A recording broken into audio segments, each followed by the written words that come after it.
counsel of your choice? Ikaw, Yes, sir. hindi mo About my orders. hindi mo. Ito mga kapatid, i-share ko lang sa inyo. Kapag ikaw ay tagapagpatupad ng batas, tapos hindi mo sinunod ang saligang batas, dapat ikaw ay tanggal na o di kaya ay nananagot. Kasi krimen ang hindi pagrespeto sa saligang batas.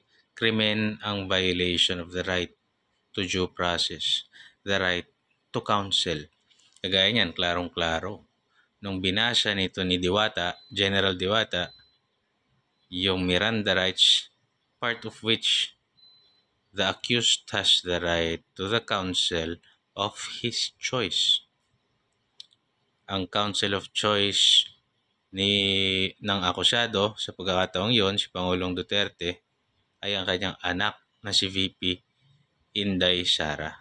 So napakaraming paglabag na ginawa nito pero tinututukan lang natin yung nakalagay doon sa in-stitch nating video na nilabag na klarong-klaro nitong Diwata, sigang Diwata na wala namang ibubuga. Walang utak, pangit pa. Di naman siya panlalait. Di ba? Bastos pa. O hindi ba? Alam niya yung mga ginawa nilang yan. Tapos ipinagtatanggol sila sa Senate hearing ng SOJ, ng Office of the President, Office of the Transnational Crimes, PNP Chief. It just goes to show na meron ng constitutional crisis. Bakit? Blatant, klaro na paglabag sa saligang batas ay ipinagtatanggol ng Office of the President. Pinagtatanggol ng Executive Branch. So meron ng constitutional crisis sa pagkakataong ito. 'Di ba? May crisis na, bakit kamo?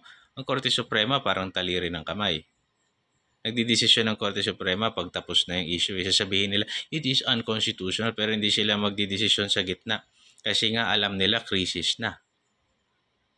Pag ininterpret ng Korte Suprema ng tama yung saligang batas, klarong-klaro nagkakaroon ng crisis when it comes doon sa stance o doon sa posture ng executive branch and at the same time sa posture ng legislative branch.